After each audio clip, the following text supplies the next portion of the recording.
Charlotte Martin, avec une lueur de joie dans les yeux, tenait le test de grossesse positif, son cœur battant rapidement avec la nouvelle qui changerait sa vie. Elle était impatiente de partager ce moment de bonheur avec Michel, son fiancé, rêvant du bonheur que cette nouvelle vie leur apporterait. En courant jusqu'à la maison qu'ils partageaient, Charlotte avait du mal à contenir son excitation. En ouvrant la porte, elle appela Michel, qui apparut avec une expression surprise, qui se transforma rapidement en malaise. « Qu'est-ce qui se passe, Charlotte ?» demanda-t-il, sa voix dénuée de la joie qu'elle attendait. « Je suis enceinte, Michel. Nous allons avoir un bébé ?» Elle pouvait à peine rester immobile, tant son espoir était vibrant. Cependant, ce qui suivit fut un silence assourdissant. Michel passa ses mains dans ses cheveux, regardant ailleurs que Charlotte. « Enceinte ?» Sa voix était un mélange d'incrédulité et de panique. « Comment, c'est possible ?» Confuse par sa réaction, Charlotte essaya de s'approcher, mais Michel recula. « Yeah. Je ne suis pas prêt à être père, Charlotte. Et mes parents, ils n'apprécieront pas ça. » Le cœur de Charlotte s'enfonça, mais avant qu'elle ne puisse digérer le rejet, Michel continua, ses mots sortant comme des lames. « En fait, je dois te dire, Margot et moi sommes ensemble depuis quelques mois. » La révélation fut un coup dévastateur. Margot, son amie, quelqu'un en qui Charlotte avait confiance. « Que veux-tu dire par ensemble ? Et moi ?» La voix de Charlotte peinait à sortir, un fil fragile de confusion et de douleur. Michel ne la regardait pas dans les yeux. « Je suis désolée, Charlotte. » Il n'y avait aucune chaleur dans ses paroles, seulement une froideur qu'elle n'avait jamais vue auparavant. Charlotte s'enfuit en courant, les larmes embrouillant sa vue, le choc et la trahison la consumant. Les rues semblaient tourner autour d'elle, la ville hostile soudainement plus froide et indifférente. N'ayant nulle part où aller, elle se retrouva devant la porte de Madame Dubois, la seule personne qui lui avait toujours offert gentillesse sans rien demander en retour. Madame Dubois l'accueillit, ses bras offrant un refuge contre le monde extérieur. « Que s'est-il passé, ma chère ?» Sa voix était douce, mais chargée d'inquiétude. Charlotte essaya de parler, mais les mots se perdirent dans ses sanglots. Entre les larmes, elle raconta à Madame Dubois la grossesse, Michel, Margot. Chaque mot était un effort, mais Madame Dubois écouta, son visage montrant un mélange de colère et de compassion. « Tu n'es pas seule, Charlotte. Tu m'as moi ?» Madame Dubois parla d'une voix ferme, sa détermination étant un phare dans le désespoir de Charlotte. « Nous allons affronter cela ensemble. » À ce moment-là, Charlotte sentit un éclair d'espoir, fragile mais réel.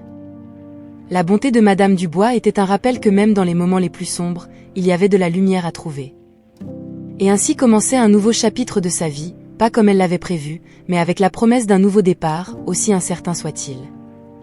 Alors que Charlotte s'installait sur le canapé de Madame Dubois, essayant d'absorber les événements de la journée, son esprit commença à voyager dans le passé, vers un temps plus simple, mais tout aussi douloureux. La pièce sombre de Madame Dubois, éclairée uniquement par une lampe de lecture, devint le théâtre des souvenirs de Charlotte. Amélie, sa grande sœur, avait toujours été sa confidente, sa protectrice. Elles avaient grandi dans une petite maison en périphérie d'une ville qui offrait peu au-delà de ses limites étroites.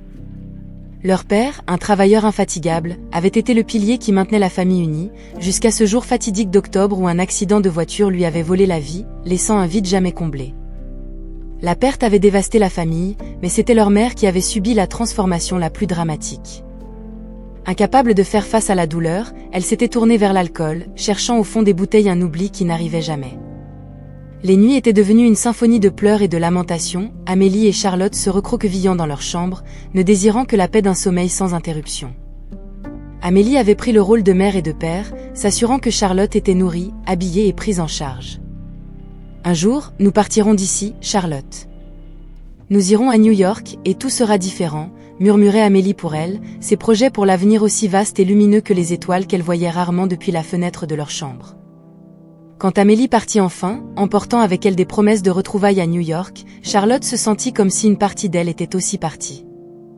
Les lettres d'Amélie, au début fréquentes et remplies d'aventures dans la grande ville, avaient commencé à diminuer, jusqu'à ce qu'un jour elle s'arrête complètement. Assise dans cette pièce sombre, les souvenirs de Charlotte l'envahirent d'un mélange de tristesse et de détermination. La décision de suivre Amélie à New York n'avait pas été seulement une question d'évasion, c'était une question de se retrouver, de reconstruire les morceaux d'une vie que le destin avait brisée. Madame Dubois, observant Charlotte perdue dans ses pensées, comprit la profondeur de sa douleur. « Tu es forte, Charlotte.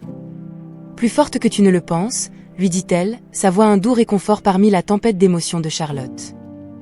Ce moment de réflexion servit de rappel à Charlotte pourquoi elle était venue à New York, et pourquoi, malgré tout, elle ne pouvait pas abandonner maintenant.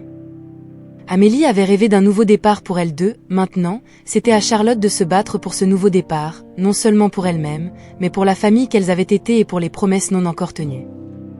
Alors que la nuit s'approfondissait, Charlotte se permit un dernier regard sur le passé, avant de se tourner vers un avenir incertain. Dans l'obscurité, elle fit une promesse silencieuse, elle retrouverait Amélie, peu importe le prix. Et ensemble, elles laisseraient les ombres de leur passé derrière elles. New York accueillit Charlotte à bras ouverts, un labyrinthe de béton et de rêves qui semblait à la fois prometteur et intimidant. Les premières semaines furent un tourbillon d'émotions, chaque jour apportant son propre combat pour survivre dans une ville qui ne dort jamais. Charlotte trouva un petit appartement au bord de son budget, un modeste refuge qu'elle appela chez elle, ses murs fins répercutant la cacophonie des vies qui se déroulaient autour d'elle. La solitude était constante, une ombre qui accompagnait ses pas dans les rues animées. C'est alors que Margot apparut, comme une brise rafraîchissante par une journée étouffante. Avec son sourire envoûtant et une confiance qui semblait inébranlable, Margot devint rapidement plus qu'une amie. Elle était un rayon d'espoir, un signe que peut-être New York pourrait vraiment devenir un foyer. Margot a présenté Charlotte à son cercle social, à des événements vibrants qui remplissaient les soirées de Charlotte de rire et de l'illusion d'appartenance. Pour un moment, Charlotte s'est permis de croire qu'elle avait trouvé un refuge, une famille choisie dans une ville d'étrangers. Cependant, au fil des mois, des fissures ont commencé à apparaître dans la façade parfaite de leur amitié. Margot, autrefois une source de soutien et de camaraderie, a commencé à révéler une nature compétitive et envieuse. De petits commentaires et des regards, initialement rejetés par Charlotte comme de la paranoïa, ont augmenté en fréquence et en malveillance. La véritable intention de Margot est devenue apparente lorsque, dans un moment de vulnérabilité, Charlotte a partagé ses préoccupations concernant Michel. La trahison, lorsqu'elle a éclaté, a été un coup brutal. Margot et Michel, unis non seulement par une amitié cachée, mais par une intimité qui trahissait tous les liens de loyauté et d'amour que Charlotte croyait partager avec chacun d'eux. La révélation a été accompagnée d'une avalanche de mensonges, chacun déterrant la douleur avec l'efficacité d'un couteau tranchant. Charlotte s'est retrouvée confrontée à la dure réalité de sa situation. Elle était seule, vraiment seule, dans une ville qui semblait se nourrir de ses espoirs et de ses rêves. La trahison de Margot n'était pas seulement une perte d'amitié, c'était l'érosion de son dernier lien avec une vie qu'elle voulait désespérément construire à New York. Le chapitre se termine par Charlotte marchant dans les rues de New York, chaque pas lourd sous le poids de sa désillusion. Les lumières de la ville, autrefois brillantes et accueillantes, semblaient maintenant se moquer de sa douleur, un rappel cruel de sa vulnérabilité. L'obscurité de la nuit n'était rien comparée à l'obscurité qui s'était installée dans son cœur, une ombre qui menaçait de l'engloutir tout entière. Dans ce moment de désespoir, Charlotte a compris la véritable étendue de sa solitude, une révélation qui l'a laissée au bord d'un abîme émotionnel. Dans le silence de son âme, elle s'est demandé si la force de continuer existait en elle, si la lumière de l'espoir pourrait jamais briller à nouveau dans sa vie désormais brisée. Après les révélations et les trahisons qui l'ont laissée désemparée, Charlotte se trouvait à un tournant. L'éclat éphémère de la grande ville s'était estompé, la laissant à la dérive dans un océan d'incertitude. Cependant, au milieu de l'obscurité qui semblait la consumer, une étincelle de détermination s'est allumée en elle, nourrie par le souvenir d'Amélie et par le rêve partagé d'une nouvelle vie à New York. Déterminée à retrouver sa sœur, Charlotte a commencé sa quête avec rien de plus qu'une vieille photo fanée et les souvenirs d'une promesse faite il y a des années. Chaque jour était marqué par des visites dans des cafés, des parcs et des endroits que Amélie avait mentionnés dans ses lettres, dans l'espoir qu'un indice de sa sœur puisse être trouvé. Charlotte a fouillé les réseaux sociaux et les archives en ligne, a envoyé des messages et a passé d'innombrables appels, chacun étant un mélange d'espoir et d'anxiété. La ville, vaste et indifférente, semblait avaler ses efforts, chaque jour sans réponse testant la résilience de Charlotte. Elle faisait face à la réalité de New York non seulement comme une étrangère en quête de connexion, mais comme quelqu'un luttant contre le flot de sa propre solitude et de son désespoir. La recherche d'Amélie est devenue non seulement une mission pour réunir sa famille mais aussi un moyen de réaffirmer sa propre existence dans la ville qui menaçait de l'engloutir. Dans son périple, Charlotte a croisé d'autres personnes comme elle, des âmes perdues et des rêveurs, chacun avec sa propre histoire de douleur et de persévérance. Elle a écouté leurs récits, partagé les siens, à chaque rencontre, elle a vu des échos du combat d'Amélie pour recommencer à zéro. Ces liens humains, bien que brefs, offraient de petits réconforts et lui rappelaient que l'espoir, aussi fragile soit-il, persistait. Les jours se sont mués en semaines, puis en mois, chacun apportant son lot d'échecs et de frustrations.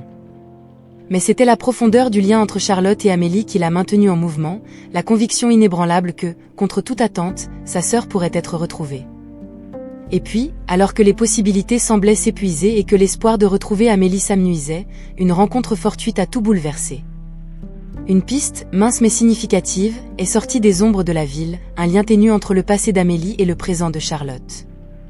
Ce fut un instant de clarté au milieu du chaos, un signe que la quête de Charlotte n'était pas vaine.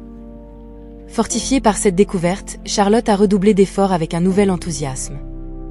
Chaque pas en avant était un acte de détermination, un défi lancé aux forces qui cherchaient à l'arrêter. New York, avec toutes ses promesses et ses dangers, n'était plus simplement le théâtre de sa quête, c'était le champ de bataille où Charlotte luttait pour la chance de reconstruire sa famille, avec elle, son avenir. Dans ce chapitre de sa vie, Charlotte n'était pas seulement une survivante des rues impitoyables de New York, elle était une guerrière, armée de l'amour pour sa sœur et de la courageuse détermination à affronter un monde qui tentait de la briser. Et dans sa quête incessante d'Amélie, Charlotte a découvert quelque chose d'aussi précieux, sa propre résilience, un phare d'espoir au cœur de la tempête. La révélation est venue comme un éclair dans un ciel serein, brisant la dernière illusion de Charlotte sur les personnes qu'elle croyait être ses alliés dans l'impitoyable New York. La vérité sur Margot et Michel, deux piliers de son monde en ruine, est venue à la surface, exposant la profondeur de leur trahison. Charlotte avait commencé à rassembler les morceaux de sa vie avec détermination, concentrée sur la recherche d'Amélie, quand une rencontre fortuite l'a ramenée aux affres d'une réalité douloureuse.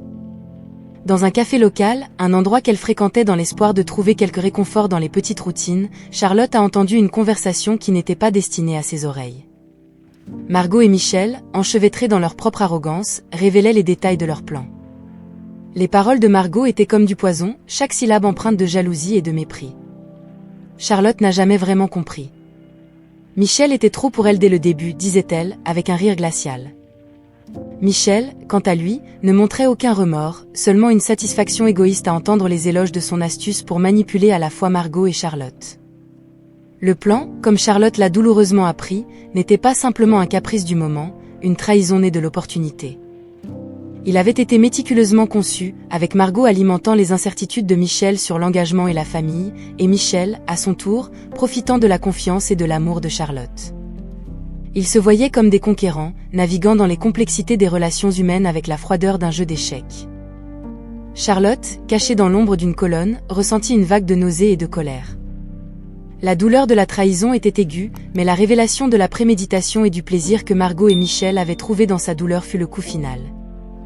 Elle se trouva confrontée non seulement à la perte d'un fiancé et d'une amie, mais aussi à la réalité dévastatrice que son amour et sa confiance n'étaient que des pions dans un jeu cruel. Rassemblant toute sa force, Charlotte les confronta sur place, sa voix tremblante de colère et de douleur. « Comment avez-vous pu faire ça ?» Elle exigea, sa présence les prenant tous deux par surprise. Michel tenta de bafouiller une justification, mais les mots moururent sur ses lèvres sous le regard furieux de Charlotte. Margot, quant à elle, haussa simplement les épaules, l'indifférence sur son visage témoignant de son absence de remords. La confrontation fut brève, les mots de Charlotte tranchant l'air comme des lames. « Je mérite mieux que vos mensonges et manipulations. J'espère qu'un jour, vous réaliserez à quel point vos vies sont vides. » Sur ces mots, elle se retourna, les laissant derrière elle, chaque pas l'éloignant de la douleur et de la trahison.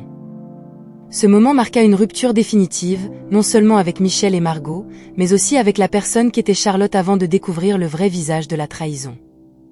Elle émergea de la confrontation non seulement brisée, mais transformée, avec une résolution renouvelée de retrouver sa sœur et de reconstruire sa vie à sa manière. La douleur de la trahison devint le creuset d'une nouvelle détermination, un engagement envers la quête de la vérité et de l'authenticité dans un monde qui récompense souvent la duplicité. Après la tempête émotionnelle que fut la révélation de la trahison de Michel et Margot, Charlotte se retrouva à errer dans les rues de New York, chaque pas reflétant sa désolation. La ville, avec ses lumières incessantes et son bourdonnement constant, semblait indifférente à sa douleur. C'est dans cet état de vulnérabilité qu'elle décida de chercher Madame Dubois, la seule personne qui avait montré une véritable gentillesse dans ses moments les plus sombres. En arrivant à la résidence de Madame Dubois, Charlotte fut accueillie avec une compassion qui réchauffa son cœur glacé par la trahison. Madame Dubois, avec sa sagesse et son calme inébranlable, écouta patiemment pendant que Charlotte déversait le flot d'émotions et d'événements qui avaient marqué les derniers jours. Au lieu de jugement, Charlotte trouva de l'empathie et une ferme détermination à aider. « Nous ne sommes pas vaincus, ma chère, déclara Madame Dubois, sa voix chargée d'une force tranquille qui alluma immédiatement une lueur d'espoir dans la poitrine de Charlotte. Nous trouverons ta sœur, Amélie. Peu importe le coût. » Madame Dubois, utilisant un réseau de contacts établi au fil des ans, proposa d'engager un détective privé. L'idée était simple, mais quelque chose à propos de faire ce pas concret vers la localisation d'Amélie fit sentir à Charlotte qu'elle reprenait enfin les rênes de sa propre histoire, après des mois à être ballottée dans les vagues tumultueuses du destin. Le détective, un homme nommé Monsieur Lefebvre, avec un impressionnant palmarès d'affaires résolues, fut engagé. Lors de la réunion initiale avec lui, Charlotte ressentit un mélange d'anxiété et d'optimisme. Mère Lefebvre écoutait attentivement tandis que Charlotte partageait tout ce qu'elle savait sur Amélie, depuis les souvenirs d'enfance jusqu'aux dernières communications qu'elles avaient échangées avant que sa sœur ne disparaisse dans l'enchevêtrement de vie qu'est New York. « Je ferai tout ce qui est en mon pouvoir pour la retrouver », promit Mère Lefebvre, sa confiance apportant un réconfort que Charlotte n'avait pas ressenti depuis longtemps. C'était un voyage incertain, avec la possibilité de plus de déceptions à l'horizon, mais la décision d'agir, de lutter pour retrouver Amélie, apportait une nouvelle lueur dans la vie de Charlotte. Dans ce chapitre de son histoire, Charlotte n'était plus seule. Elle avait à ses côtés Madame Dubois, une alliée dont la générosité et la force étaient devenues un phare d'espoir. Ensemble, elles affronteraient le vaste et imprévisible monde de New York, armées de la foi inébranlable en la réunion de deux sœurs séparées par le destin. Ce chapitre marque ainsi le début d'un nouvel espoir pour Charlotte, un tournant où elle commence à passer de la passivité à l'action, du désespoir à la détermination. Avec Madame Dubois et Mère Lefebvre à ses côtés, elle se lance dans la recherche d'Amélie, motivée par l'amour inconditionnel et la croyance que, contre toutes les probabilités, la famille peut être réunie une fois de plus. Alors que Charlotte plongeait dans la recherche d'Amélie, un monde jusqu'alors caché commença à se révéler, mettant en lumière des vérités qui défiaient la compréhension de Charlotte sur la sœur qu'elle croyait connaître. L'enquête menée par Mère Lefebvre dévoila la première grande piste. Amélie avait adopté un nouveau nom, Juliette Laurent, dans le cadre de son inclusion dans le programme de protection des témoins. Ce développement choquant révéla un aspect de la vie d'Amélie Juliette enveloppée de mystère et de danger, très éloigné des souvenirs que Charlotte gardait de sa sœur. La raison de l'entrée d'Amélie dans le programme demeurait un mystère, une histoire encore à découvrir, mais la révélation éclaira le silence prolongé d'Amélie et sa disparition apparente. La vie secrète d'Amélie, désormais Juliette, était une réalité parallèle que Charlotte luttait pour concilier avec les souvenirs de la sœur qui avait grandi à ses côtés. Alors que Charlotte faisait face à la complexité de la situation d'Amélie, sa propre quête était marquée par d'importants défis personnels. Enceinte et seule, chaque jour était une bataille contre la solitude et l'incertitude. La grossesse, bien qu'une source de joie, symbolisait également sa lutte continue et la force intérieure que Charlotte était obligée d'appeler chaque jour. Loin de se laisser abattre par la situation, Charlotte trouva dans sa grossesse une raison supplémentaire de persévérer. La vie qui grandissait en elle devint un phare d'espoir et de détermination, la poussant à avancer, non seulement pour elle-même, mais aussi pour l'avenir de l'être qu'elle portait en son sein. La connexion avec son enfant à naître renforçait sa résolution de reconstruire une vie marquée par la stabilité et l'amour, des éléments qu'elle désirait ardemment offrir à son enfant. Parallèlement, les progrès dans la recherche d'Amélie injectaient une nouvelle énergie dans le voyage de Charlotte. Malgré les circonstances qui séparaient les sœurs, la possibilité d'une réunion devenait un objectif tangible, un pont au-dessus de l'abîme que la vie leur avait imposé. La dualité de leur lutte, la recherche d'Amélie et la préparation à la maternité s'entrelaçaient, chaque aspect renforçant sa détermination dans l'autre. Ce chapitre de la vie de Charlotte n'était pas seulement une quête physique de sa sœur, c'était aussi un voyage intérieur, un chemin de découverte de soi et de renforcement.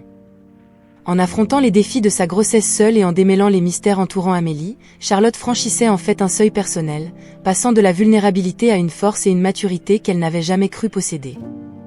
Ainsi, tandis que le passé d'Amélie se déroulait dans un récit de secrets et de sacrifices, Charlotte construisait sa propre histoire de résilience et d'espoir, traçant un chemin à travers les adversités avec un courage nouvellement découvert qui promettait de redéfinir son avenir et celui de son enfant. Après des mois de recherche incessante et un tourbillon d'émotions, le détective Mère Lefebvre a finalement apporté la nouvelle tant attendue par Charlotte. Amélie, désormais connue sous le nom de Juliette Laurent, avait été localisée. L'anxiété de Charlotte, mêlée à une joie presque incroyable, remplissait chaque instant précédant les retrouvailles avec sa sœur. La rencontre était prévue dans un petit café, un lieu neutre, chargé d'attentes et de rêves depuis longtemps reportés. Charlotte arriva en premier, chaque seconde d'attente s'étirant éternellement, jusqu'à ce qu'enfin Amélie apparaisse à la porte. Pour un bref moment, les deux sœurs se regardèrent, se reconnaissant non seulement par les traits familiaux, mais aussi par le lien profond qu'elles partageaient. L'étreinte qui suivit fut un lien rétabli, un pont sur des années de séparation et de silence. Les larmes se mêlaient au rire, tandis que le soulagement et la joie d'être à nouveau ensemble débordaient. « Tu m'as tellement manqué », réussit à dire Charlotte, les mots à peine audibles entre les sanglots. Amélie, les larmes aux yeux, répondit « Moi aussi, Charlotte. » Chaque jour. La sincérité dans sa voix et la chaleur de son étreinte dissipèrent toute ombre de doute ou de ressentiment qui aurait pu surgir pendant le temps où elles avaient été séparées. Assises à la table du café, les sœurs partagèrent leurs histoires, déployant les couches d'expérience qui avaient façonné leur vie depuis qu'elles s'étaient vues pour la dernière fois. Amélie raconta le programme de protection des témoins, un choix difficile qui l'avait forcée à couper tous les liens avec son passé, y compris Charlotte. Elle parla des peurs, des incertitudes et de la douleur de vivre sous une identité fausse, toujours sur ses gardes. Charlotte, quant à elle, partagea les épreuves qu'elle avait rencontrées depuis son arrivée à New York, la trahison de Michel et Margot, sa lutte pour survivre dans la ville, la grossesse inattendue et la recherche inlassable d'Amélie. Leurs récits, bien que marqués par des difficultés, étaient aussi des narrations de résistance et d'espoir. À mesure que l'après-midi avançait, les retrouvailles se transformaient en un moment de guérison. Les larmes furent remplacées par des sourires, alors qu'elles planifiaient ensemble l'avenir, un avenir qui, contre toute attente, les avait réunis à nouveau. Ce chapitre de leur vie n'était pas seulement sur la réunion physique, c'était sur la redécouverte l'une de l'autre, le renforcement d'un lien qui avait été testé par le temps et les circonstances. Le partage de leur parcours de douleur et de dépassement révéla la force que chacune avait trouvée, une force qui se multipliait désormais dans leur union. Le retour d'Amélie n'était pas seulement la fin d'une quête, c'était le début d'un nouveau chapitre pour les sœurs Martin, une chance de reconstruire leur vie avec le soutien et l'amour inconditionnel l'une de l'autre. Au milieu de la cacophonie de la ville qui ne dort jamais, Charlotte et Amélie ont trouvé un silence réconfortant dans la présence l'une de l'autre, un rappel que, peu importe les défis que la vie présente, elles auraient toujours l'une l'autre. La nouvelle de la trahison que Charlotte avait subie aux mains de Michel et Margot a allumé une étincelle d'indignation chez Amélie. Malgré les années de distance et les épreuves auxquelles elle avait été confrontée dans sa propre vie, sa détermination à protéger et à réclamer justice pour sa jeune sœur est restée inébranlable. Entre discussions sur le passé et projets pour l'avenir, une idée a commencé à prendre forme, un plan qui non seulement révélerait la véritable nature de Michel et Margot, mais leur donnerait également une leçon mémorable. Amélie, avec sa nouvelle identité et son expérience de navigation dans des situations dangereuses, a proposé une approche directe, mais avec une touche de théâtralité digne d'un film à suspense. Donnons-leur un avant-goût de leur propre médecine, a-t-elle dit, une lueur astucieuse dans les yeux. Charlotte, initialement hésitante, n'a pu s'empêcher d'être entraînée par la conviction d'Amélie et la promesse d'une vengeance douce. Le plan était simple, mais audacieux. Il recruterait Thomas, l'ex-petit ami de Margot, qui avait été tout aussi humilié et méprisé par elle au profit de Michel. Thomas, toujours amer du traitement que Margot lui avait réservé, a rapidement accepté de participer, voyant une opportunité de clore un chapitre douloureux de sa vie. Ensemble, ils ont élaboré un scénario digne du dénouement dramatique d'un feuilleton. Profitant d'un événement de gala auquel Michel et Margot prévoyaient d'assister, Amélie et Thomas feraient une entrée triomphale, se faisant passer pour un couple influent, Amélie utilisant habilement son talent pour les déguisements pour garantir qu'elle ne soit pas immédiatement reconnue. La présence d'Amélie et de Thomas, spécialement conçue pour attirer l'attention et susciter des questions, mettrait Michel et Margot sous les feux de la rampe, non pas pour leur réussite sociale, mais pour la révélation publique de leurs actes traîtres. Le point culminant du plan impliquerait un toast soigneusement orchestré par Amélie, au cours duquel des vérités seraient révélées et Michel et Margot seraient exposés devant leur père, contraints de confronter les conséquences de leurs actes. Alors que les détails étaient réglés et que le plan était peaufiné, Charlotte ressentait un mélange complexe d'émotions. Il y avait, sans aucun doute, une satisfaction à la perspective de vengeance, une chance de voir Michel et Margot affronter une forme de châtiment. Cependant, plus que cela, il y avait un sentiment d'autonomisation et de catharsis à prendre les rênes de la situation, à ne pas rester victime des circonstances. Le chapitre se termine avec Amélie, Charlotte et Thomas finalisant les préparatifs pour la soirée de l'événement. Parmi eux, un sentiment de camaraderie et un but partagé forgeaient un lien improbable, uni par l'attente de justice. Ce sera une soirée à se rappeler, promit Amélie, sa voix empreinte d'une détermination féroce. C'était plus qu'un plan de vengeance, c'était un pas vers la récupération de leur dignité et une clôture pour les blessures laissées par la trahison. L'ambiance était chargée d'attente lorsqu'Amélie et Thomas sont arrivés au lieu du mariage de Michel et Margot. Habillés impeccablement, ils incarnaient l'élégance et le mystère, se mêlant parfaitement aux invités, mais avec un objectif très différent en tête. Amélie, habilement déguisée de manière à ce que sa véritable identité reste un secret, échangeait des regards complices avec Thomas, chacun comprenant le rôle qu'il jouerait ce soir-là. Le mariage, un spectacle d'ostentation et de vanité, servait de décor parfait pour le déroulement de leur plan.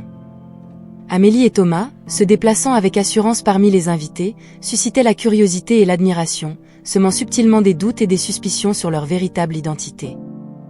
Lorsque vint le moment du toast, un silence attendu s'abattit sur la pièce. Amélie, une coupe de champagne à la main, se leva, sa présence attirant l'attention de tous. Avec une voix claire et ferme, elle commença à parler, tissant des mots qui, au début, semblaient célébrer le couple, mais qui se transformèrent rapidement en un récit exposant les complots et les trahisons qui avaient conduit à ce moment. L'auditoire, initialement confus par le changement de ton, se retrouva rapidement pris dans le filet de révélation que déroulait Amélie. Michel et Margot, pris au dépourvu, cherchaient frénétiquement à comprendre comment la femme qu'ils croyaient être Charlotte avait perturbé leur moment de triomphe. Amélie, gardant son identité secrète, révéla la vérité sur la double relation de Michel, la trahison avec Margot et comment tous deux avaient manipulé non seulement Charlotte mais aussi Thomas, utilisant leurs sentiments et leur confiance à leur avantage. Le choc et l'indignation grandissaient parmi les invités, les masques de respectabilité de Michel et Margot se déchirant sous le poids des vérités exposées. Thomas, profitant du moment de tumulte, rejoignit Amélie, corroborant ses paroles avec sa propre histoire de désillusion. La solidarité entre Amélie et Thomas, unis dans la quête de justice, servit de puissant témoignage contre Michel et Margot, les laissant isolés et discrédités devant leurs invités. Le plan, exécuté avec précision et dramaturgie, n'a pas seulement ruiné le mariage, mais a également exposé Michel et Margot à l'examen de leur cercle social, leurs mensonges et manipulations enfin mis au jour. Amélie, bien qu'ayant gardé sa véritable identité secrète, a laissé une marque indélébile cette nuit-là, assurant que la justice, d'une manière ou d'une autre, soit servie.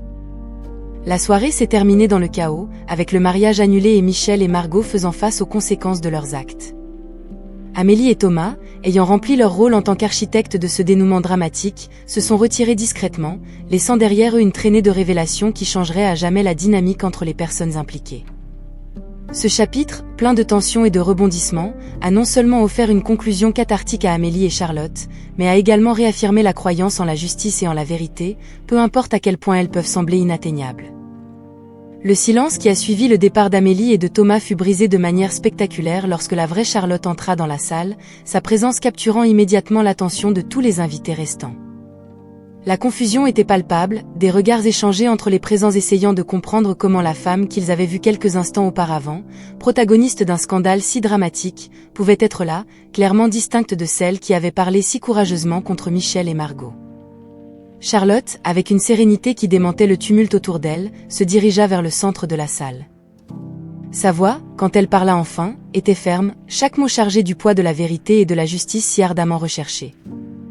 La vérité, commença-t-elle, a une manière particulière de refaire surface, peu importe à quel point quelqu'un essaie de l'enterrer.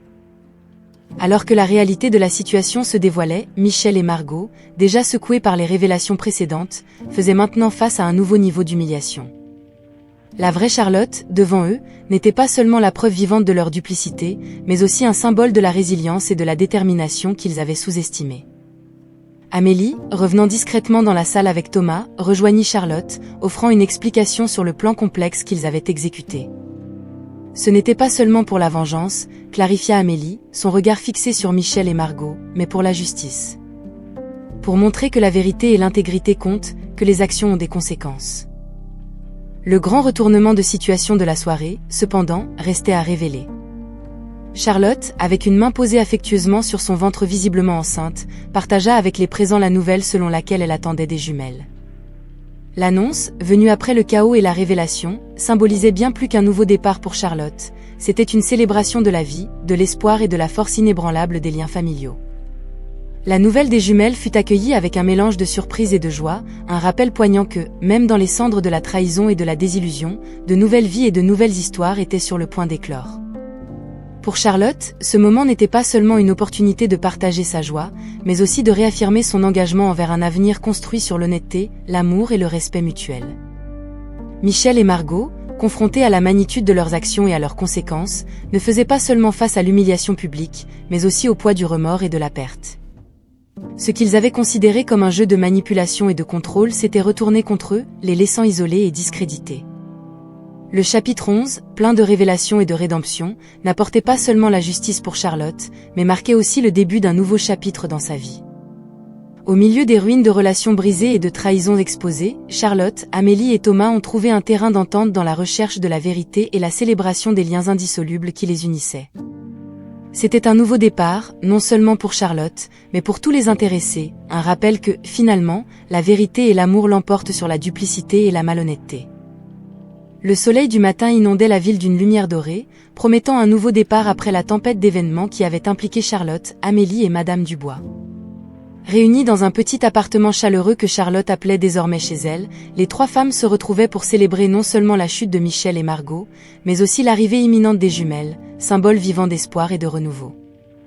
Le salon était décoré avec simplicité et affection, chaque détail choisi pour créer une ambiance de chaleur et de joie. Entre rires et projets pour l'avenir, le parfum du café fraîchement préparé et des gâteaux maison emplissait l'air, se mêlant à la conversation animée et pleine d'attente. Charlotte, radieuse et plus forte après les épreuves qu'elle avait traversées, partageait avec Amélie et Madame Dubois ses rêves et ses aspirations pour ses filles. « Je veux qu'elles sachent qu'elles sont aimées, qu'elles ont une famille qui les soutient, peu importe ce qui arrive, disait-elle, la voix émue par l'émotion. Elles seront un rappel constant que même dans les moments les plus sombres, il y a toujours une lumière. » Amélie, observant sa sœur, ressentait un mélange de fierté et d'admiration. Le voyage qu'elles avaient partagé, marqué par des défis inimaginables, avait en quelque sorte préparé Charlotte pour le rôle le plus important de sa vie, être mère. « Elles auront la meilleure mère du monde, répondait Amélie, tenant la main de Charlotte dans un geste de soutien inconditionnel. Madame Dubois, la matriarche non officielle de ce groupe uni par l'adversité, souriait avec la sagesse de celle qui avait vu beaucoup d'aubes et de crépuscules. « La vie trouve toujours un chemin, commentait-elle, sa voix douce reflétant une certitude tranquille. Vous avez montré qu'avec courage et amour, il est possible de surmonter tous les obstacles. » Tandis que les trois femmes regardaient par la fenêtre, contemplant l'horizon où le ciel rencontrait la vastitude de la ville, un sentiment de paix et de contentement les enveloppait. La lutte contre l'injustice et la trahison était terminée, laissant à sa place la promesse d'un nouveau départ, non seulement pour Charlotte et ses filles, mais pour toutes. Ce nouvel aurore ne marquait pas seulement la fin d'un chapitre tumultueux de leur vie, c'était le présage d'un voyage rempli de possibilités, de rires et d'amour. Les épreuves qu'elles avaient traversées avaient renforcé les liens qui les unissaient, tissant une toile de résilience et d'espoir qui les guiderait à travers tous les lendemains.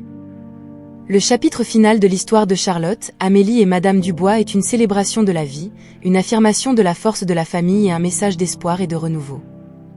Au milieu des épreuves et des tribulations, elles ont trouvé en chacune le soutien pour reconstruire leur vie, prouvant que même après la nuit la plus sombre, il y aura toujours un nouvel aurore qui attend.